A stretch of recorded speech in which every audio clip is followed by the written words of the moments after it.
오늘 우리에게 주신 하나님의 말씀은 마가복음 11장 1절에서 14절까지 말씀입니다. 마가복음 11장 1절에서 14절까지 말씀을 한 절씩 교독하시고 마지막 14절 말씀은 합독하시겠습니다.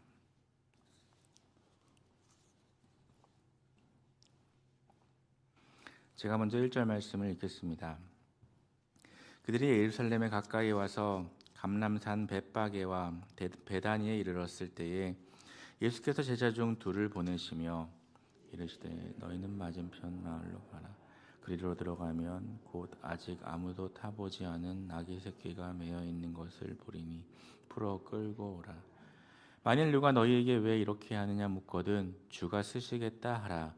그리하면 즉시 이리로 보내리라 하시니 제자들이 가서 본즉 나귀 새끼가 문 앞거리에 매어 있는지라 그것을 보니 거기 서 있는 사람 중 어떤 이들이 이르되 나귀 새끼를 풀어 무엇 하려느냐 하매 제자들이 예수께서 이르신 대로 말한대 이에 허락하는지라.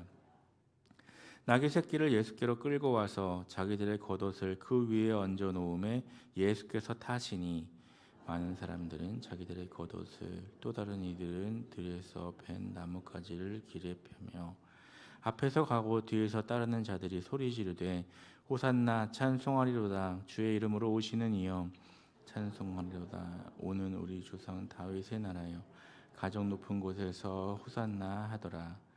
예수께서 예루살렘에 이르러 성전에 들어가사 모든 것을 둘러보시고 때가 이미 저물매 12 제자를 데리시고 베다니에 나가시니라. 이튿날 그들이 베다니에서 나왔을 때에 예수께서 시장하신지라. 멀리서 잎사귀 있는 한 무화과 나무를 보시고 혹 그 나무에 무엇이 있을까 하여 가셨더니 가서 보신즉 잎사귀 외에 아무것도 없더라.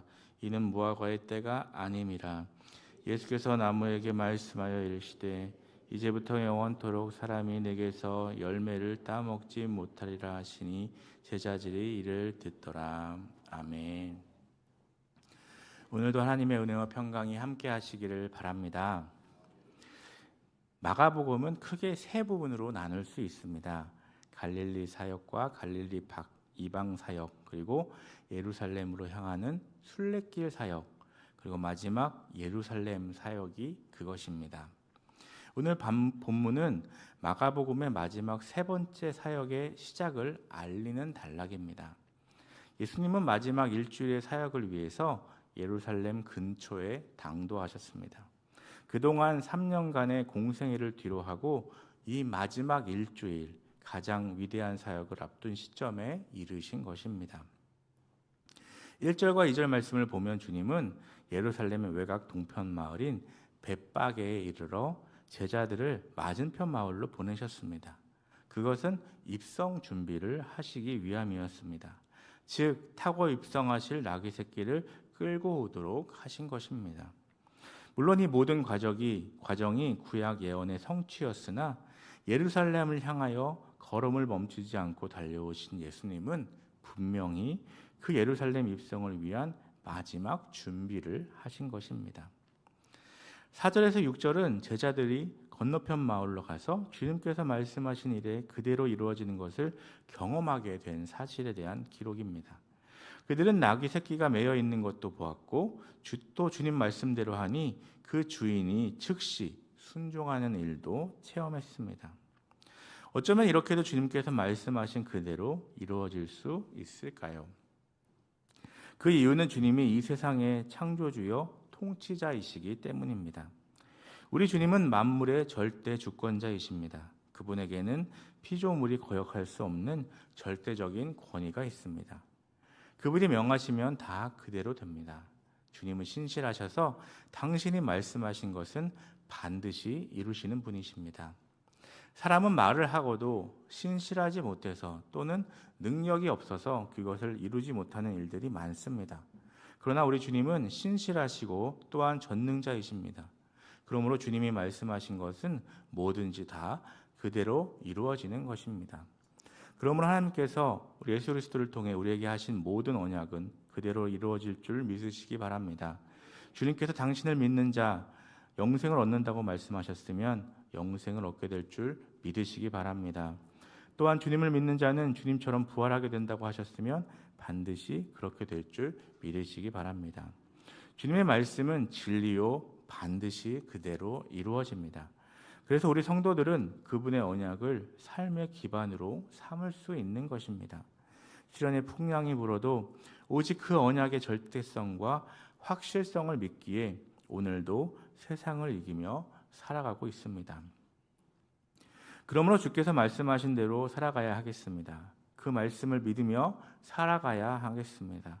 그것이 우리 삶이 형통케 되는 비결이요 안전하게 되는 기반이며 영생과 승리를 얻는 길임을 기억해야 하겠습니다. 7절 말씀은 드디어 주님께서 예루살렘에 입성하시려고 나귀를 타시는 장면입니다. 그런데 그 나귀에는 안장이 없기에 제자들이 자신들의 겉옷을 나귀에게 걸쳐서 안장을 만들어 드렸습니다. 여러분, 제자들의 겉옷이 부자들이 입는 좋은 옷들이었을까요? 아닙니다. 때에 찌든 천한 옷이었습니다. 그러나 그것을 주께 드리니 주의 보좌로 쓰여진 것입니다. 이렇게 우리 것을 주께 드리면 귀한 것이 됩니다. 보리떡 5개와 물고기 2마리를 드린 결과 몇천 명이 배불리 먹는 기적이 일어났습니다. 죽을 수밖에 없는 우리 몸을 드리면 영원히 썩지 않을 신령한 몸으로 부활하게 됩니다. 나의 것은 모두 하나님이 주신 것입니다.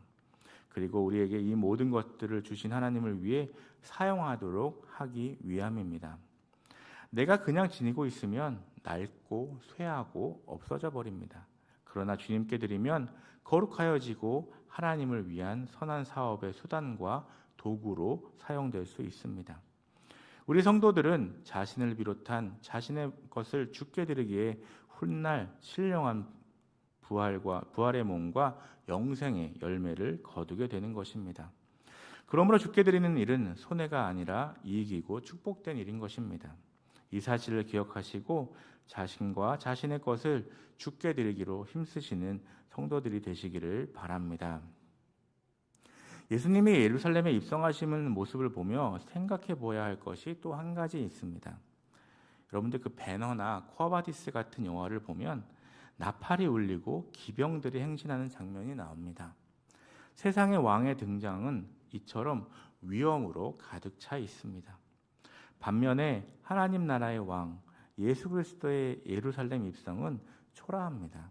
그러나 이는 겸손한 왕임을 보이시기 위함이었습니다. 주님의 입성은 제자들과 나귀 주인의 헌신으로 예비되었습니다. 하나님의 나라는 순종과 헌신을 통해 예비되는 나라임을 기억해야 하겠습니다. 10절에 보면 군중들은 예루살렘에 입성하시는 주님을 보고 환호하면서 찬송하리로다 오는 우리 조상 다윗의 나라여 가장 높은 곳에서 호산나라고 외쳤습니다. 여기서 호산나라는 말은 주여 구원하시옵소서라는 뜻입니다. 즉 군중들은 주님을 지극히 높은 곳에서 오신 하나님의 메시아로 환호하는 것입니다. 물론 그들은 주님께서 이 땅에서 정치적 권세를 행하실 것을 기대했습니다. 그래서 그 기대가 무너지자 군중들은 돌변하여 주님을 배신한 것입니다. 여러분, 세상에는 구원이라는 개념이 있습니다. 독재자로부터 해방받는 정치적 구원, 또 가난과 빈곤으로부터 구원받는 경제적 구원, 또 질병으로부터 구원받는 육체적인 구원도 있습니다. 군중들은 이러한 구원을 주님께 기대한 것입니다. 그러나 주님은 그보다 높은 수준의 구원을 베푸시는 분이십니다. 군중들이 가장 높은 곳에서 호산나라고 외쳤듯 주님은 가장 높은 구원을 주시는 분이십니다. 정치, 빈곤, 병에서 구원받았다고 인생이 영원히 행복할까요? 그렇지 않습니다. 그런 구원은 일시적인 행복만 제공합니다. 주님은 지극히 높으신 하나님의 심판으로부터 우리를 영원히 구원해 주시고자 오신 분이십니다. 이 땅의 일시적인 행복은 인간이 노력만 하면 얼마든지 얻을 수 있습니다. 세상에는 자신을 정치, 경제의 구원자로 자처하는 일도 있습니다. 그러나 그런 구원은 차원이 낮은 구원입니다. 우리 그리스도는 이 세상 사람들이 주지 못하는 구원, 이 땅의 다른 종교가 해결해 주지 못하는 영생의 구원을 베푸시는 분임을 알고 영원한 삶을 주시는 그 구원의 은혜에 감사해야 하겠습니다. 12절 말씀은 주님께서 성전에 들어가셨다가 모든 것을 그냥 둘러보시고 나오셨다고 기록하고 있습니다. 이것은 일반 사람들의 생각으로는 이상한 일입니다. 사람들은 주님께서 예루살렘에 입성하신 이유가 하나님의 성전이 있기 때문이라고 생각했습니다. 왜냐하면 메시아라면 하나님께서 보내셨을 것이며 그렇다면 그가 성전에 머무는 것이 당연했기 때문이었습니다. 즉 하나님이 보내신 메시아가 하나님의 성전에 머무는 것을 당시 유대인들은 메시아가 오시면 예루살렘 성전을 중심으로 삼고 이스라엘을 외세의 압박에서 해방시킬 구원 사역을 전개하시기 위함이라고 생각했습니다. 그리하여서 예수님의 예루살렘 입성을 바라본 사람들은 아마도 주님이 성전에 들어가셔서 메시아 왕국을 선포하시고 그것을 정치적 중심지로 삼아서 머무시기를 기대하였을 것입니다. 그러나 주님은 그 성전에 머물지 않으셨습니다. 그분은 성전을 둘러보신 후 예루살렘 외곽인 베다니로 물러가서 거기서 기거하셨습니다. 그 이유가 무엇일까요? 그 예루살렘 성전은 더 이상 하나님께서 임재하시는 거룩한 곳이 아니었기 때문이었습니다.